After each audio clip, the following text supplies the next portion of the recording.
Hi and welcome back to Darvanalee Designs Studio. For those that don't know, my name's Nicole Reed and today we are here for a no-sew tutorial. Today I'm going to show you how I make an ironing pad. I've had lots of questions from my subscribers about where or how to make my little tabletop ironing pad that I use in my tutorials. So today's the day. Get your supplies together and let's get started.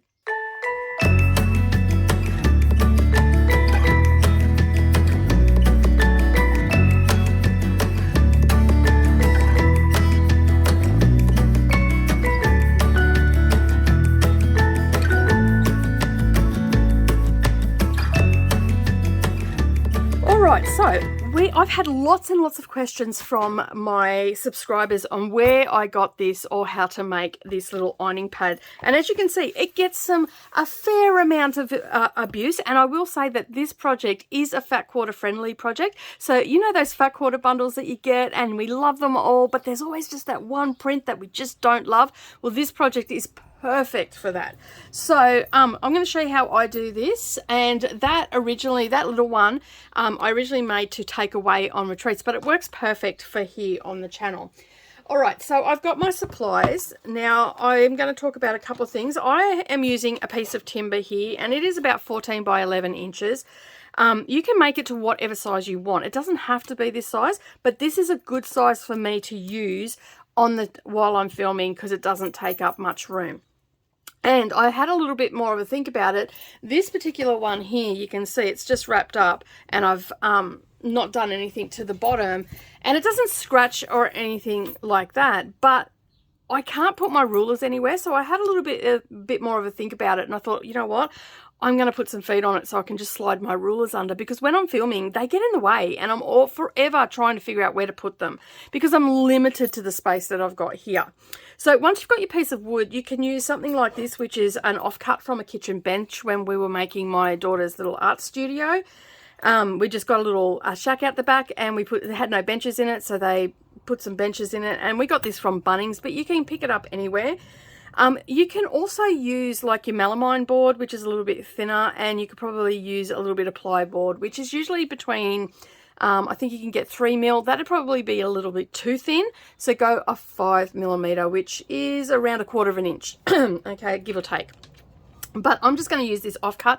I've used these offcuts. We had a few of them and I just set them aside and I use them for different things. Sometimes my daughter paints on them, but today I'm going to turn it into an ironing pad. All right, so the other things that you're going to need is you're going to need your cotton batting, okay? And I use cotton because we're going to have heat near it and I don't want it to shrink up or anything like that. So fusible fleece is not good for this, or any sort of polyester I wouldn't use. I would definitely go with 100% cotton. And the other thing that you can use instead of your fabric is, I'm going to try this out. And I've used this a couple of times just as a little, like I had a couple of years ago, I just had a little square of it. I think it was a fat quarter of it. And then I just put some plain fabric on the back and then put some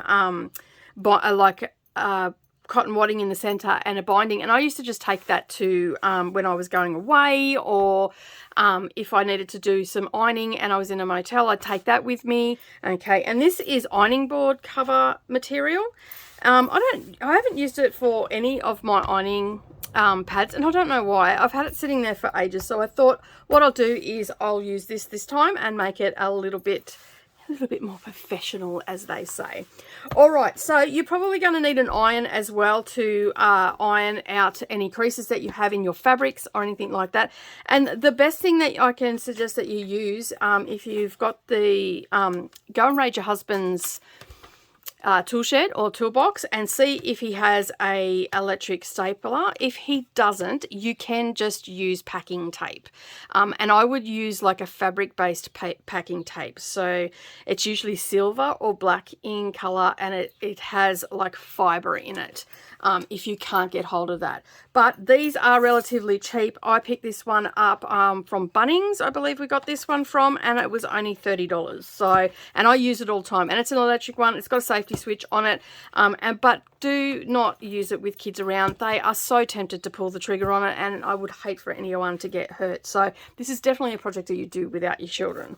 The other thing that I'm putting on mine, which you don't have to, this is just an optional extra. I got some of these. Again, I got these from my local hardware store, which happens to be Bunnings, but you can pick them up at any sort of furniture store or hardware store. They come in various different sizes. So you can see here I've got larger ones as well for the bottom of chairs, and these ones are for the bottom of cutting boards and stuff like that. You can use it. So what I have done is these came with 20 in them, and I'm going to elevate this off the bench, and I'm just using these sticky ones. So basically what I'm doing is I have just taken that packet, there was 20 in it, and I've just stuck them all together because they're adhesive, and this I'm just going to stick on the bottom and see how it works for me before I use my hot glue to put it on there permanently. If it works really well for me, I do have a backup plan, so it'll be a 2.0, and that is these little they're drawer handles basically, and they've got a flat bottom.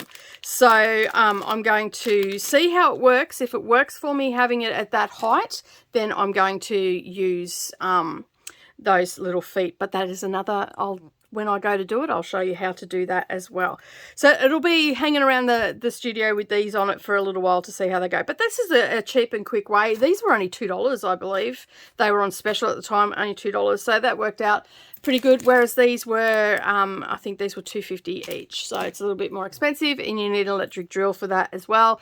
And just looking at that, I don't think that they'll work anyway. I'll have to get my husband to shorten down that screw.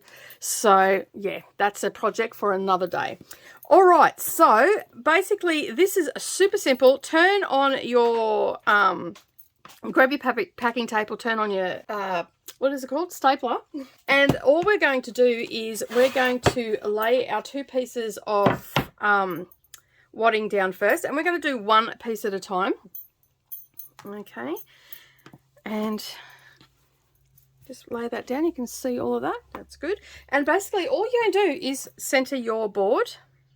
Okay, and I've got about, I think I've got about 2 inches either side, roughly, give or take. There's no rocket science to this at all. Okay, so with our first one, what we're going to do is we're just going to cut our corners off, and we're going to come about 1/2 inch out from each corner. And I'm just going to eyeball that and just take that corner off. And you're going to do that on all 4 corners.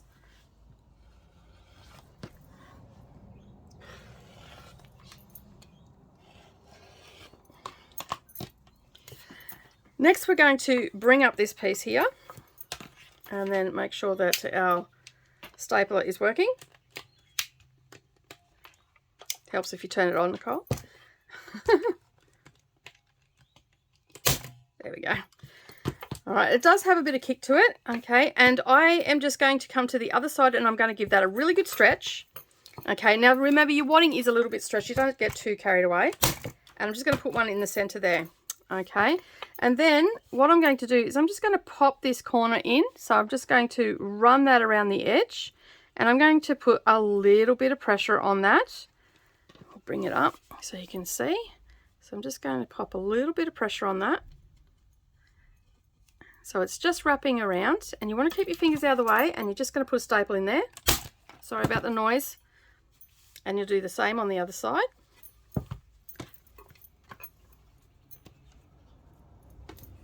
Okay, and basically what that's going to do is just going to hold it nice and taut for you.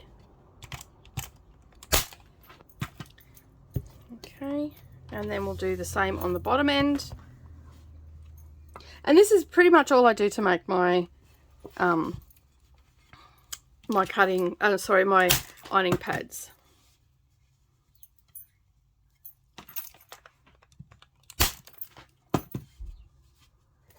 Next, what we're going to do is we're going to bring this over, and we're going to, in the middle, give it a bit of a stretch and pop one down. Now you'll notice that I'm only putting them in the center at this point, and there is a reason for that, because I want it to be stretched over and anchored down in the center. And then what I'm going to do is at each corner, so you can see here, I'm just going to bring that down, and that's going to hold both pieces in.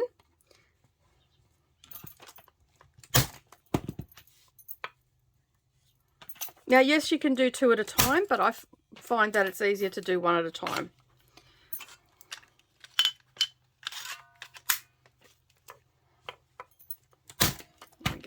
Okay, so we've got our first cover on. Next, we're going to take our next piece and we're going to do the same thing again. We're going to lay it down and place it in the center. But this time, we're just going to take a little bit off each corner. Okay, so we took a fair amount off last time. We're probably going to come out about, probably about an inch away, maybe an inch and a half. Just eyeball it. So we just want to take a little corner off. Okay, so you can see there, our first one, we took a fair bit off, and our second one, we're coming a little bit further out. And we're going to do that. You can use that as a template if you want it even all the way around.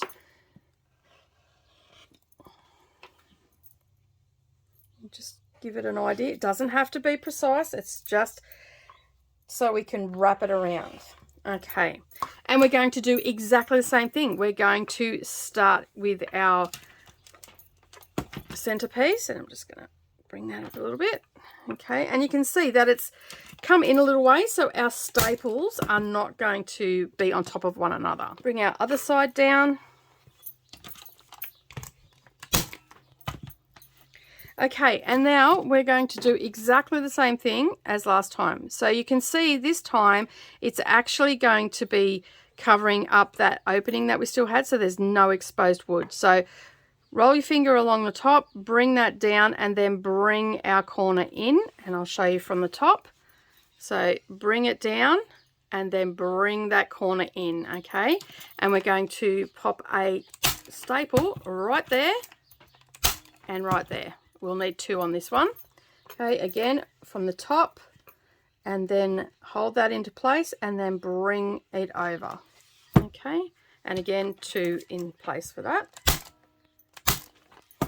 This will last a long time, and it's pretty easy. You can just, if you need to, you can just cut the fabric off when you want to change it, or you can just add another piece over the top. Okay, so now I'm just going to bring this down and put one staple there, and the same on this side. Hold that, and one in the center. Now, I'm not overly concerned about stretching it too much on this one. This is just basically to cover up any sort of wood that might be exposed.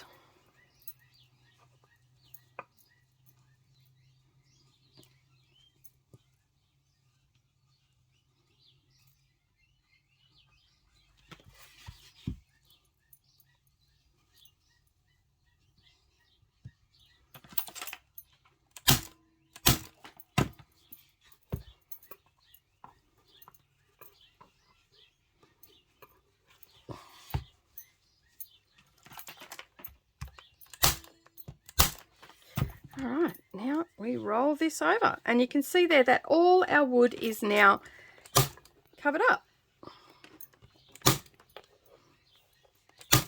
All right, so the next thing that we need to do is we need to put our top fabric on. So you, as I said, you can use whatever fabric that you want to use. So if you've got an ugly piece of fabric, that would be perfect for an ironing pad.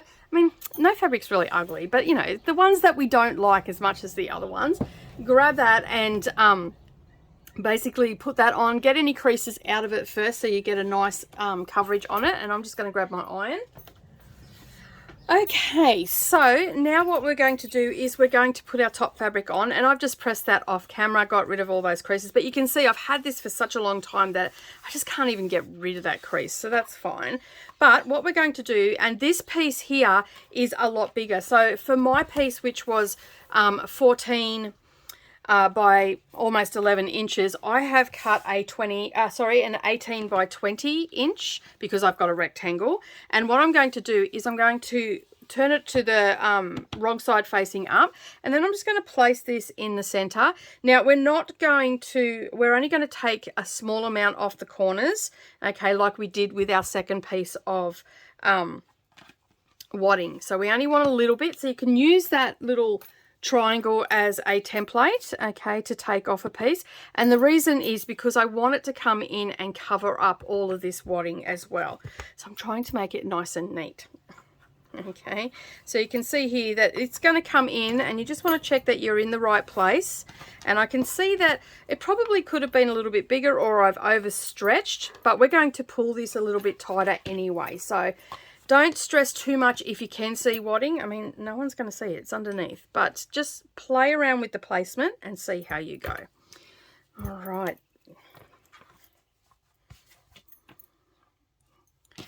And as I said, we're just taking a little bit off the corner, and you can just use your piece of wadding as the template. And it's great. Like, you get to use up your excess wadding. Any fabric that you don't want, you can use that as well. As I said, I'm just doing it a little bit different this time, and I've had this fabric sitting there for quite a while. And this is readily available. You can get this everywhere, and I will leave a link down below where you can get it. So this time we are going to wrap it a little bit different. We're actually going to start from our long sides first. We are going to bring it over and make sure that we've got enough, which we do. I can probably just adjust that a little bit down towards me. Okay, and starting with the top, I'm going to put some pressure on the board, and then I'm just going to bring that centerpiece in as far as I can get it to come in, and then I will put a staple just there.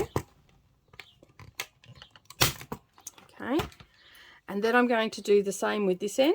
I'm going to bring it down and give it a really good stretch and pop a piece in there and all the way down this line. Okay, there's no actual right placement for anything. It's just we need to stretch it.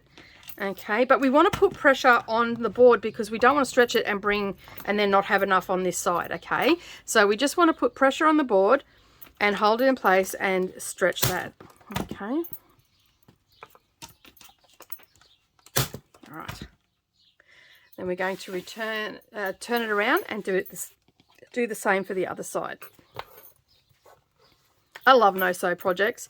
I mean, I do a lot of sewing, and so it's really nice every now and again to just do something that's a little bit different.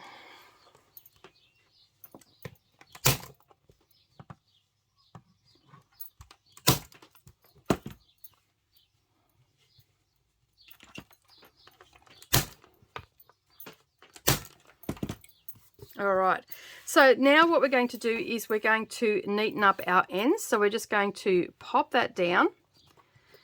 Okay, we'll do one side at a time and give it a little bit of stretch. So we put a little bit of pressure on this corner here, and then we're going to pop that down into there, and then we're going to bring this side in, and we want it to sit nice and flush. So I'm not sure if you can see that or not, but I'm making a really nice corner. So if it's bunched up a little bit, that's fine. You can just readjust it. And we want to put pressure, and you can see there we've got a nice angle happening. So I'm just going to pop right up here at the end. Just going to pop a staple there, okay, because this piece will then come over and cover it up, okay. So again, bring it down. Bring it in, make sure it's sitting nicely.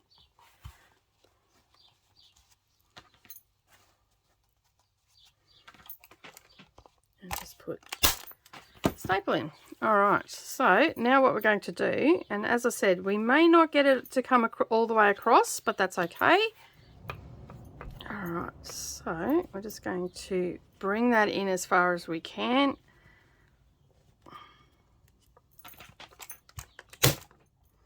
As I said, you want to cover it, but it's not imperative, okay? You can see there that we've got a nice finish there, okay? So, and then we're going to do exactly the same down the other end.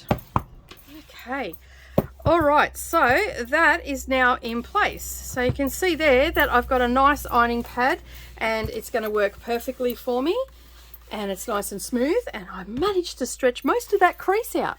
All right, so at this point you can leave it like this. You don't need to put feet on it. It's perfect. As I said, I'm just going to stick the feet on the bottom, basically just to just see how it works for me, because it might not work for me, so I'll just not worry about it.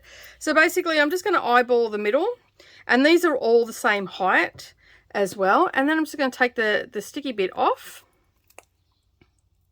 and I'm not going to put it out on the edge. I'm actually going to stay on the board. okay, and I'm just going to put them in each corner. Okay, and what that will do is will help it be off the ground, and then when I'm filming I will be able to just sit my rulers underneath out of the way.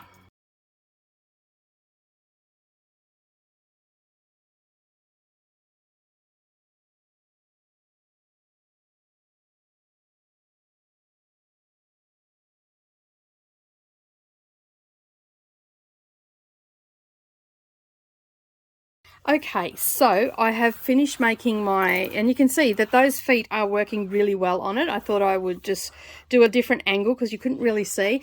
So as I said, this is just a temporary measure that I'm putting on there, but it will work for someone that doesn't use it very often and is just having it sitting over on the side or in your sewing room. It is definitely not going to scratch any surfaces or anything like that. It is stable as well, so like I'm putting a lot of pressure on that and it's quite stable. And I just tested to see if my rulers and everything would fit under there, and I grabbed a few sewing supplies out that I use quite a bit when I'm filming, which are these two rulers here, and it fits under there quite nicely. I can fit some more stuff under there. I can also slide my scissors under there.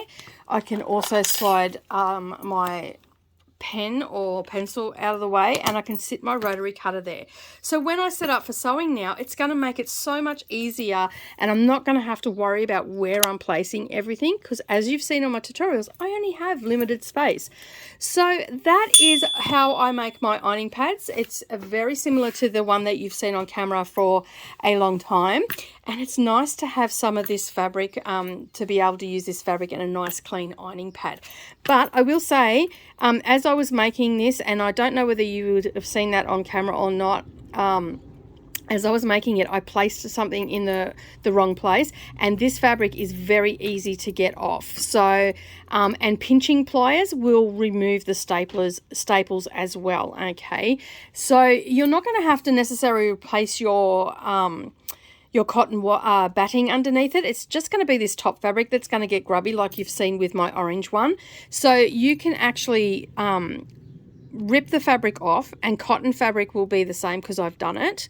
And but this, if you do use this fabric, it's very easy. It's not very thick, and it does rip quite easy to get it off the staples. So you can replace this. You won't have to make a whole new board. You just have to take your fabric off. All right, that's it. A perfect little addition to our sewing room. Well, thank you so much for joining me today. I do hope that you enjoyed making your tabletop ironing pad. It's going to be a perfect addition to your sewing room, and I do appreciate you all being here and clicking on my videos and leaving me lovely comments below. If you haven't already done so, please like this video and subscribe to the channel, and maybe share across the socials with your friends as well, because I'm sure everybody would love to have one of these in their sewing room. But that's it from me today. Have a wonderful day, everybody, and I will see you all again next time. Bye for now.